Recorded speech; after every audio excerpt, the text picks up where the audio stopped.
Thank you to Boxu for sponsoring this video. More on them later. So today we're finally talking about Spy Family. I have read all the volumes that are out, and then I've gone online and caught completely up. I love this series and I want to talk to you about it.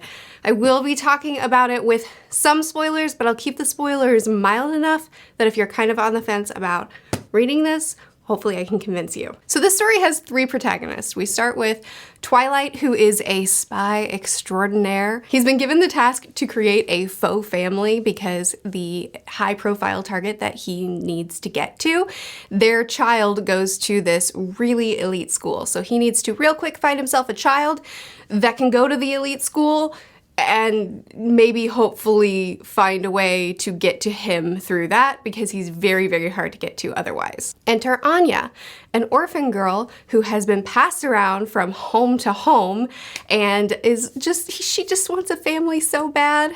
She's also a telepath. She can read minds and she's the best. I think a lot of writers struggle to make child characters likable. I've read many that I haven't liked, even though I love children, but this author does such an amazing job of making Anya sweet and innocent, also clever, but just naive to a lot of things. She's childish, but never annoying, and it's just so much fun to watch her react to the thoughts of the people that she's around, or just try to figure out her situations and respond to life. She has this very childlike way of looking at life that always manages to be on the side of adorable and not on the side of frustrating. It's perfect. Anyway, because plot needs it for this particular school, they have to meet with both parents, which means that Lloyd now also needs to find himself a fake wife. Enter Yor, everybody's favorite fake wife ever. In this world, there's a war going on and there's this secret police. Anybody that acts in any way odd or suspect is immediately, the secret police are called and they come for you. And it's a very intense environment. Yor is getting to an age where it's weird in this setting that she isn't married yet, and that is making her start to look a little bit suspicious. She really doesn't want to look suspicious because she's an assassin and she'd rather not have that found out. She is an incredibly skilled assassin. Her fixation on knives and her impulse of, oh, this is a weird situation, should I kill someone? But at the same time being incredibly sweet and doe-eyed, and a lot of times she just can't really pick up on social cues, which makes a lot of funny situations for her. And both Lloyd and Yor are entering this fake marriage, or marriage of a front of a marriage. They're technically married, but you know, they're aware. For both of them, it's a marriage of convenience, but neither one of them is aware of the individual situation. So neither one of them knows that they're a spy/assassin. The only one that knows is Anya, who can read minds. Not to mention, Yor and Lloyd are fighting on opposing sides of this Cold War. So at some point, when somebody slips up, probably Anya, they could potentially be at each other's throats. We could have a Mr. and Mrs. Smith situation here. Not to mention, you can throw in the fact that Yor's obsessive brother is a part of the secret police and he isn't aware of either of their secret identities either, but he is specifically looking for Twilight, which is Lloyd's code name. It's just an amazing, fun, exciting setup. And with all of these unique all these unique personalities, that each individual one is endearing and odd enough. I forgot to mention that Lloyd is very standoffish. He has a hardened exterior. Nothing really phases him. Except for Anya, because he just can't figure her out. Each one of them, who is very good, at least Yor and Lloyd, are very good at the skill sets that they have. When they come together as a family, it's awkward and it's goofy and it doesn't really work because Yor can't cook and she practically poisons anyone that she tries to feed. Lloyd has no idea how to read Anya, even though he's a master at taking on different faces and different personalities and assessing situations and knowing what to do. He cannot figure out Yor or Anya. Yor can't figure out a social situation to save her life, and they're all just thrown together in this family dynamic that is very foreign to them and they don't know what to do. So it's this awkward, silly, fun dynamic. But at the same time, they also have developed a very real love for each other. They quickly bond and really genuinely care about each other.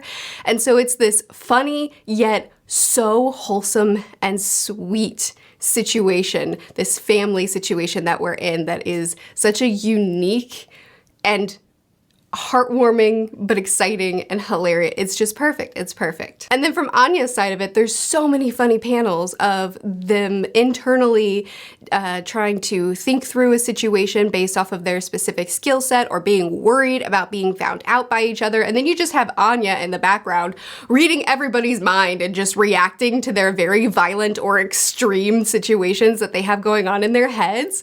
Or you just have her seeing both of their secrets and just responding with an internal, so cool. And what makes Anya so much fun to follow is not just this childlike innocence and her reactions to things or the things that she says and does. It's just so very, like there's so many times that I as a parent am like, yep, that seems right. But what makes this story work so well for Anya specifically is the fact that it seems like this author just understands that kids aren't dumb. They're responding to situations in a very intelligent way, just from a very limited life experience. And that's exactly what Anya does. She's not dumb. She's thinking through every situation as well as she can from her limited understanding of how the world works and who people are. She has this obsession with this spy cartoon that makes her the most fun when she's trying to act things out or when it's just the best. It's okay, we'll move on. Anya does want to keep her secret as well. Even though she knows everybody else's secret, she doesn't want anyone to find out that she's a telepath because she doesn't want people to think that she's weird and then send her back to the orphanage and put her back through the system all over again. And so she's trying to protect her own secret, and as she sees, you know, murderers around, her parents have pretty high profile jobs and find themselves in dangerous situations, and when she finds these situations, she has to find really unique ways to point things out to her parents or to handle the situation herself. Sometimes it's as simple as she finds out that a kid is drowning, which has nothing to do with her kids' jobs, but she hears the child drowning through her telepath ways, and she can't tell her dad, hey, there's a kid drowning 3 doors down. I don't know how I knew it. So she just goes and jumps in the pool. She knows her dad's gonna come running after her and save them both. And I love seeing her unique ways of wanting to make the world better too, just like her parents do. But she is so limited that she has to find really unique ways to do that. Next, I wanna talk about the action, because the action in this series... Someone here? I think someone's in my house. Assassin mode.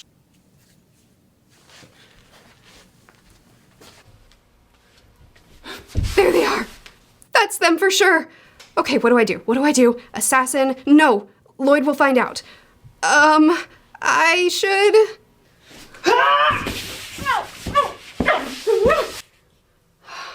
Wait.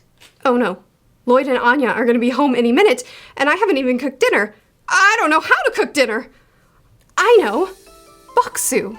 Boxu is a monthly subscription service that delivers premium Japanese snacks and tea pairings straight from Japan to your door. The first Boxu you'll receive is called Seasons of Japan. Following Seasons of Japan, you will receive a new monthly themed box like this one. This month's theme is Midori Moments. It's Japan's rainy season. We wanted to celebrate all this greenery with our Midori Green Moments box. Each Boxu is packed with snacks, and it comes with a cultural booklet that tells you all about the theme, where the snacks come from, details on all the flavors, and it even teaches you a few Japanese words and phrases. They partner with 100-year-old family businesses that create signature treats that you can't find anywhere else. My favorites are these candied nuts that are so delicious. They're black sesame and they're so flavorful. But even more than that, I love the okaki. I made the mistake of saying, this is delicious, try this. And ever since then, my husband and I have been fighting over the bag. So if you want to try some awesome Japanese snacks and support my channel, click the link in the description and use my code to get $15 off your first Boxu order. Huh, that was weird. Anyway, let's talk about the action, because the action in this series is so fun. This is definitely a slice of life story, but what's great is that every time the slice of life stuff starts feeling a little bit repetitive or a little bit, I'm just getting a little bit tired of it, my interest is starting to wane a little bit, that's the moment, just a couple pages later, is when everything shifts and we have this high action plot line. So we keep switching back and forth between this slice of life, wholesome, hilarious goodness to somebody's life is in danger, high stakes, oh my goodness, how are we going to handle this situation? And when we're in these action situations, the action panels are incredible. The action scenes are incredible. They're so fast paced, they're well drawn, they're so much fun. I find myself in this slice of life, lovely, cozy, wonderful story, and then all of a sudden I'm on the edge of my seat and I can't read fast enough. It's amazing. But still, at the base of it all, behind all that, after we read these amazing action scenes, we always have Anya as a stand-in looking at it all and just saying, so cool, because it is. These characters are so cool. Even not high stakes situations and just simple action scenes like a dodgeball game at Anya's school. They become so fun with her special abilities because now Anya can read the mind of the really big kid that's taking everybody out with ease and know exactly what he's about to do, so she can just dodge everything he's doing, which gets in his head and gets everybody else hyped, and all of a sudden Anya is like, I'm gonna win this game for everybody, and she feels so sure of herself and confident, and we get all this buildup of, oh my goodness, Anya's gonna do it. Anya's gonna handle this situation and she's gonna save the day. And then you turn the page and it ends up exactly as it should, because Anya is still Anya. And that's what's so great about this story, is the art of the page turn. This author has that down, where sometimes it's a really big buildup where we're spending pages and pages really hyping up this idea of something that's gonna get Anya a little bit farther ahead in her scholastic endeavors or in her endeavors to befriend this child so that her dad can save the world and they can create world peace, and it's all built up so big, and then you turn the page and it just completely falls flat in the most hilarious way possible. Or even just very short buildup things like when a teacher calls on Anya for something, and she stands up with the most confidence in the world and delivers the answer, and you turn the page and it's like, could not be more wrong. Or the typical face gag where Anya wears all of her emotions on her sleeve, and so when she's stressing out about, oh, I really need to go help mom, but I can't tell dad that there are people chasing her down and trying to kill her, and I need to get there, but I can't tell him. And so you have Lloyd's perspective where he's just trying his best to be a good dad, and Anya is looking at him and he's freaking out because he cannot read this girl. He cannot figure things out. And these simple face gags or tropes, oh my goodness, this series is so heavy on tropes. Basically any one of them that you can think of is probably here, but it's done in such a fun, lighthearted, funny, and fresh way that it's just so much fun. Not to mention a very slow build romance. We have Lloyd and Yor, who are in a marriage of convenience, but as this family is bonding and becoming a true, honest family, they are also maybe possibly developing some feelings for each other, and it's so slow and it's so fun because you're filled with a lot of hilarity, but also just a lot of really sweet moments. And as someone who really isn't a romance reader and typically doesn't care about a romantic subplot, I'm so invested in these two and whatever is going to develop between them. But that's just the three main characters and how they interact with the world. We also have some incredible side characters like Anya's school headmaster, who is obsessed with elegance and anything that may resemble it. A side character who is Lloyd's, I think, one and only friend. No, maybe you could call it doesn't. Lloyd's at least the friend that he interacts with the most, who also works for this spy agency, who is oftentimes relegated to a babysitter role or a dog sitter role, and he hates it. He hates it because he's a really intelligent guy who creates all these great gadgets, and he's just like, okay, you're gonna babysit now. And he's like, I am not a babysitter. And yet he can match Anya wit for wit.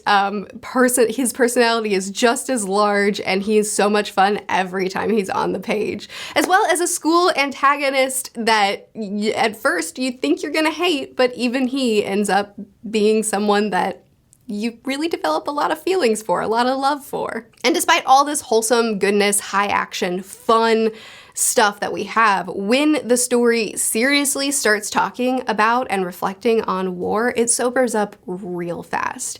And all of a sudden we go from this wholesome, fun, exciting story to something that shockingly punches you in the gut. Really, really surprisingly can go very deep, very quickly, and in just a few pages, all of a sudden your heart is ripped out. It's surprising how deep and emotional it can go. This series it's one of those series where it's trying to do kind of almost everything, but it's actually doing them all well, which is so rare. So rare. Usually when I say a series is trying to do everything, that's usually a negative. I'm usually saying, and it did none of it well, it was all shallow, but this story is very self-aware and knows exactly how much it needs to give and take, and it's so much fun.